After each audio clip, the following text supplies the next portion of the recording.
Okay, so I'm doing this video. Someone had asked me, they said, "Hey, Hirsch, you did a video talking about Haiti not long after what happened there, and that, you know, uh, basically says, hey, Hirsch, I'm a Haitian American. My family moved from Haiti back when I was a child. You did a video talking about Haiti recently, and you've done some in the past. Where do you think Haiti should go from here? What can be done? Is it too late? What are your overall thoughts? Now, I be sure to join the Discord, which is going to be down in the description box below. I did a video prior to this. I made a video, and I even uploaded it, but I deleted it. The reason why I deleted it was because there was so much anger and passion there that I wanted it to be better guided, right? Because I have tried to, along with others, to work with people who have the ability to make change. And it's not just government folks. There are people who are even Haitian Americans who have went to Haiti to do certain things, but yet they stand in the way of, some of them stand in the way of progress. There have been some local Haitians who stand in the way of progress, and there's been some politicians who stand in the way of progress. These are pure facts. Is it as bad as it can get? I think it's going to get worse. Hold on one second.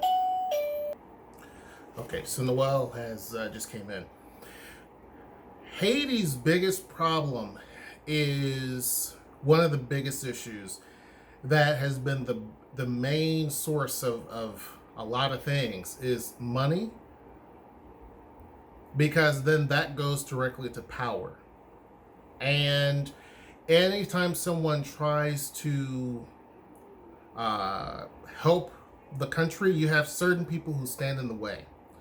I've even had people who are non-Haitian, who are non-profit folks from Australia, Canada, other places like that, who still even stand in the way because they want to look like they're helping Haiti. And if you come in with an idea to help, and I'm going to say it, some of them are these religious groups will go there to Haiti, and it's kind of like, if you want help, then I need for you to get on the program.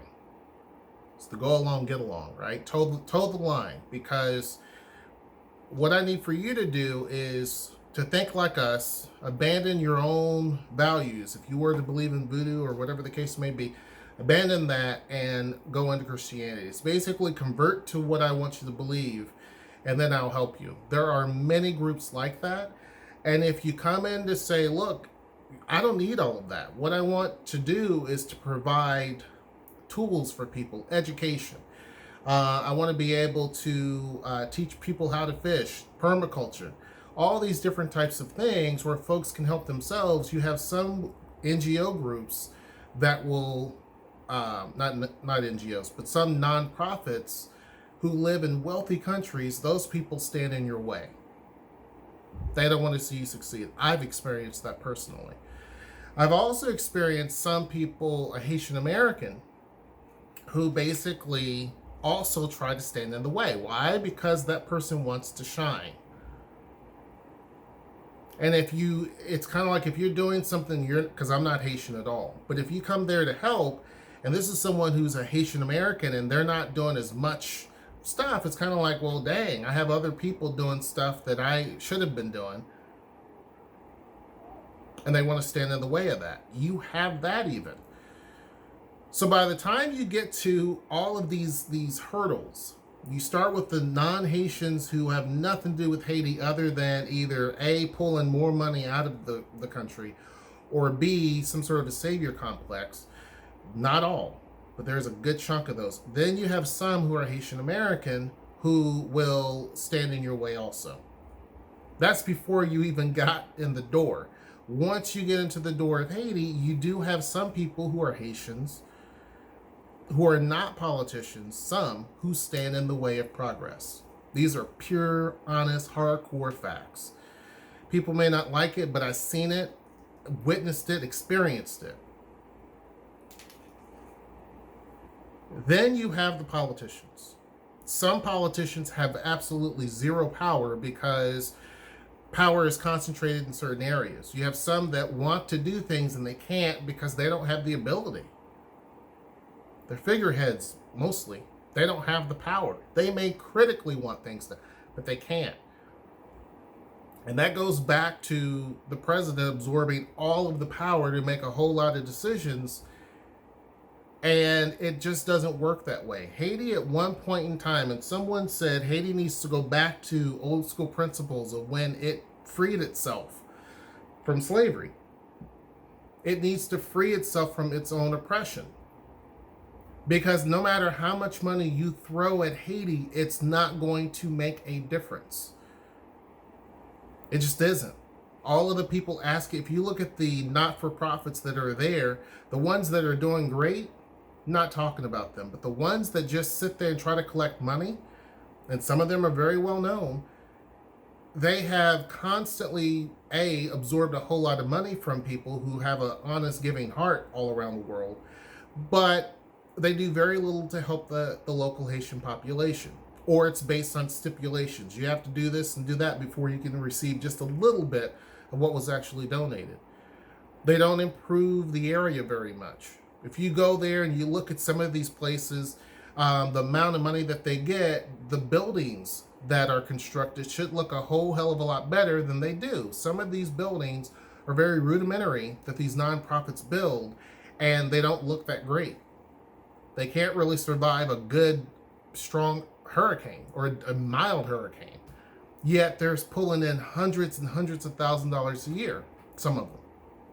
And their staff is getting paid $50,000 a year.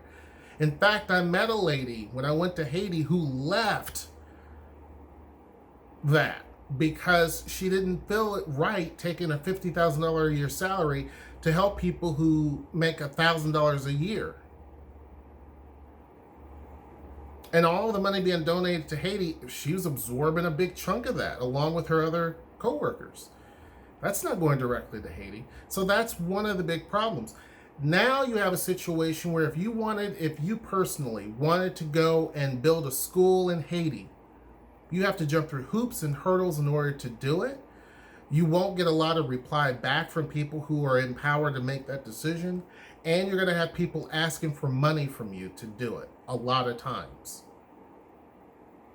So if you don't want to be a part of that corruption and say, okay, I'll give you money because you're asking for it, then nothing happens.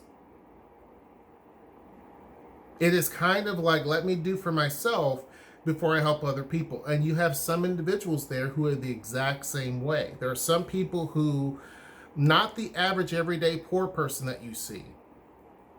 You have some people there who have a little bit of power, or maybe they're the dwindling middle class, who, if you ask to help their own people and ways to do it, there are some that will, but there are many that won't. Because it's all about, I watched this movie where, they're in some sort of prison, right? And I forget what it's called. It's called Platform. And there's all these different levels. And so these people that run this program they put this giant concrete table. The building is shaped kind of like a square or a triangle. I can't remember. And there's this platform that goes down each level. They don't know how many, the people who are prisoners there don't know how many levels there are. There are 2 people on each level. And the chefs cook all the food, put it on the top level, full of food. By the time it gets down to like the 50th level, everything has been picked through. People have stepped on it, walked on it, slobbered all over it, to the point when you get down to the lower levels, no one has anything. And people start to the lower you go, the more people are starting to fight each other, hurt each other, do things to each other, eat on each other, crazy stuff. It goes all the way down to the 330th level. And basically, I don't want to spoil the movie, but the 2 guys hold on to one piece of food to the very bottom level and they give it to someone. They die trying, but they give it to someone who basically helps solve the whole point of the whole program. Right? Because that one person was the key. That one person never got the food until those individuals sacrificed a lot, got hurt, injured, and everything, and they provided that. That is the main situation that's going on in Haiti. The people at the very bottom receive very little help. No education, bad roads, bad infrastructure, no health care, lack of clean water, so on and so forth. The U.S. government props up this, and others help prop up the Haitian government, but they're not really doing their due diligence and wondering where the cash is going, where the money is going. Well, there's nothing to, it's just give it to the leadership and then that person distributes the money out. But it doesn't work quite that way. So someone asked, the first thing to do is the Haitian currency, the Haitian good, is worthless. It's completely, utterly worthless. It's very volatile. In my opinion, the government of Haiti should basically abandon the Haitian good as well as the Haitian dollar. They're basically pointless. And the fact that you have all of these massive inflations is partially because of that. They should adopt the U.S. currency, the U.S. dollar, similar to what El Salvador has done, and or they should also adopt cryptocurrency, similar to what El Salvador did. That will not the cryptocurrency as much, but the U.S. dollar will help stabilize the financials a little bit. That's the very first thing. Second thing is the U.S. government should enter into an agreement with the Haitian government. Break that country up into different sections. Right? Different sections. And with each section, there should be someone who is based in Haiti as well as in the U.S. who's responsible for each particular section. Not the leadership of Haiti, but there will be a representative of the Haitian government as well as someone here in the U.S. government who's responsible for each section, however many sections there are. Loganov Island is one section. The southern part where I think it's called Jerome, I can't remember. That's another section. That's probably the wrong name. Port-au-Prince is another section. Cap Haitian's another section. Break that down into 5 or 6 different sections. Each section, there is a leadership of Haitian government as well as the U.S. government, a separate leader for each one, and both are overseen by presidents of both countries. And those individuals from the U.S. supplies fuel, food, water, medical supplies. Okay? That's what the U.S. provides to Haiti. There's a budget that is set. Every year, let's say the U.S. says we'll give $1 billion to Haiti every single year, and we're going to split it over those things I just mentioned. Food, water, fuel, medical supplies. $1 billion. That's not a lot. But that's better than what they're getting now. So therefore, the Haitian president or whoever's going to be there has absolutely no control over how that is being spent or none of that. It is directly saying this is what we're going to do.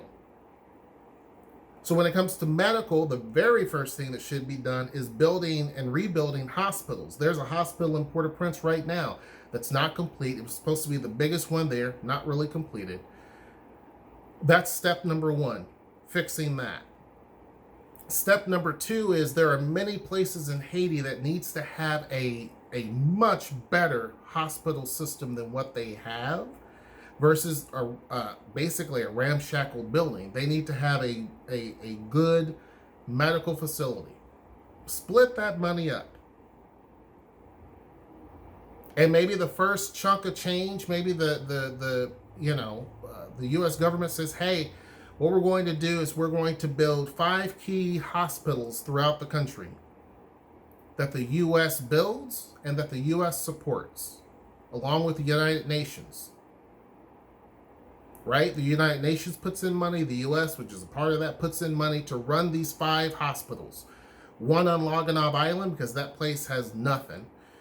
Again, in the other sections that we have, one main major hospital. There's other hospitals that Haiti has, but these would be well financed. Doctors are taken care of, nurses are taken care of, that type of thing.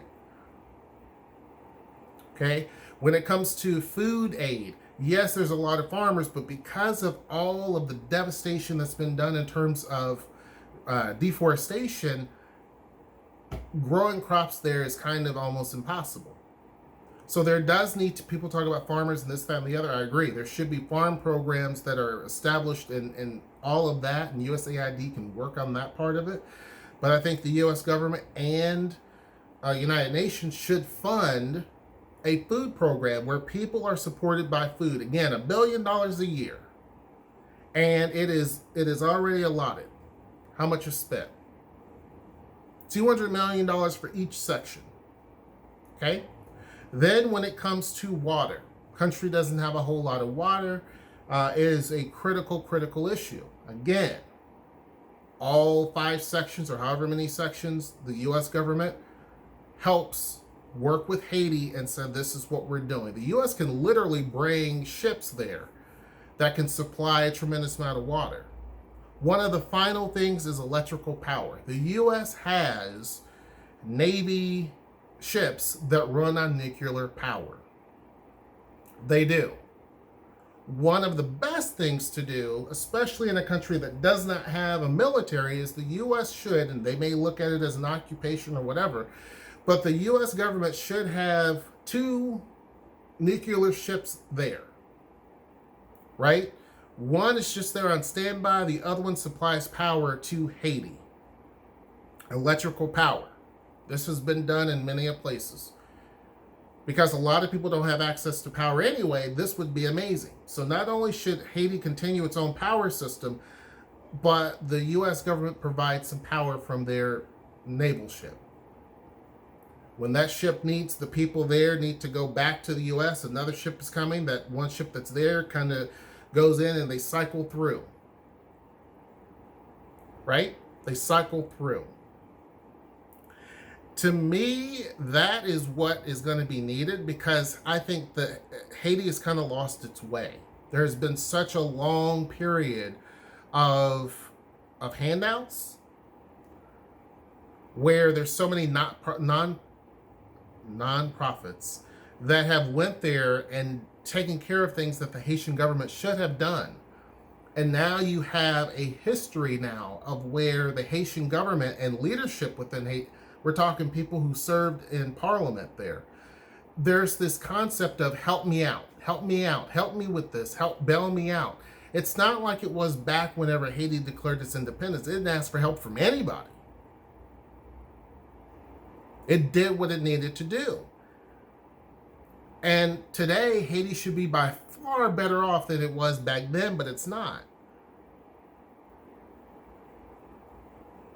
The contingency, the United States and United Nations should tell the Haitian government that if there's any sort of corruption, or if they allow for gangs to run things, and if they don't allow for free, uninterrupted elections, that not only will those individuals be held accountable, but they should also go before the United Nations and let the United Nations deal with that legally. That's how you help stomp out corruption. Until you do that, throwing money at the situation is not going to help. Putting a bunch of U.S. military lives at stake in Haiti, not going to help. There has to be, Haiti has to do it itself. There are too many people that stand in the way. And unfortunately, because people say, one of the things that someone said, what makes me know more about, because there was a farm program, what makes you know more about the Haitians when it comes to this? And I said, I don't. It's not about reinventing the wheel. This was a Haitian American saying this. However, there could be smarter and faster ways to do things that the folks don't have access to. And in fact, that was correct. When I went there, the people who were at the very bottom were saying, thank you so much. They even said that by doing it this way, not only will you make more money, but it's a lot safer, and you produce more product, blase, blase, blah. They pointed that out because now they have resources and the knowledge to say, oh, there's a better way to do this. There's a faster way to do this. You could produce more by doing this. And that was just a matter of a week. Going there, teaching folks something that they kind of already knew. That was just a week. And it changed perceptions. It changed mindsets. So some of this is getting some of the people out of the way, getting a lot of these nonprofits. The government there should set up some sort of protection agency to protect the local population from some of these nonprofits who are fraudulent. There are many that are good, but there are some that are fraudulent. Second thing would be to definitely enter into some sort of agreement with the United States government as well as United Nations. Instead of putting their military and boots on the ground again, which is probably more problems than not, a lot of the locals don't want that anyway. They don't want to be having some sort of military there. In fact, when I say bring naval ships to Haiti, it's to do a couple of different things. One, it's the presence of the U.S. is right there. Because you have a lot of people that want to do a lot of stuff. Seeing big ships changes things. That's the first thing. Second thing is the military would never step foot on the ground. Their job is to provide power, resources if needed, extractions if there's some sort of natural disaster, stuff like that. But it's not a lifeline of helping us with everything. It's mainly to provide power, because a lot of the hospitals and universities there don't function because they don't have power. They don't have reliable electricity. The power plants that do exist, the ones in Port-au-Prince, are falling apart, but they have one that's in the Caracol Industrial Park that supplies power to a small population up to the north. You have a whole lot of other country that doesn't have that, or you have people that run a generator who some are corrupt. They take all the money, but they provide an hour or two of power. So you have rolling blackouts.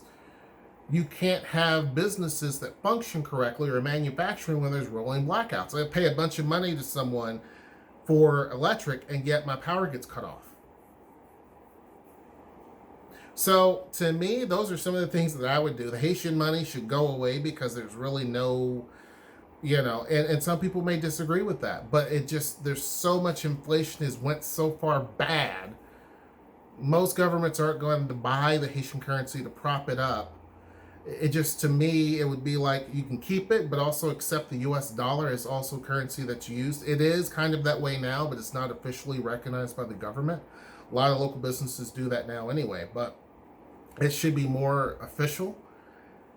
Possibly venture into the cryptocurrency thing.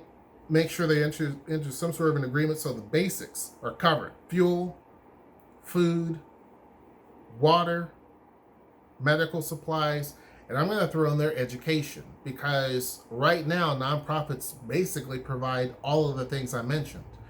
And you don't have a good solid plan, the government doesn't in Haiti, of education throughout the whole country. It just doesn't have the possibility to do it, doesn't have the ability. So that is what I think should be done versus putting boots on the ground. When you add up the costs of putting military on the ground versus what I said, give them $1 billion a year, the U.S. pays some, United Nations pays some. It's much cheaper by doing it $1 billion a year, which again doesn't sound like much. Or did I say $1 billion a month? I can't remember what I said. Even $1 billion a year is good. Giving them $1 billion a year where it is structured. Anytime you're building a new road that the U.S. government and United Nations is paying for, you bring in American contractors who do it. You bring in Haitian workers. So hire American contracts that go through a bidding process. They hire Haitian workers, pave the roads. I think all the projects should be like that. If you leave it up to Haitian leadership, they're going to go for their cronies. Money's going to be missing. You may have $5 billion for roads and only $100 million is going towards roads. The rest of the money, I don't know what happened. I don't know what happened to it. Something happened. So to me, that would be a better thing than what has been historically been going on. I don't know. What do I know? Make sure you join the Discord. Hope you liked the video. I appreciate your comment. Make sure you like, share, and subscribe. Join the Discord. And until next time, I will see you. Take care.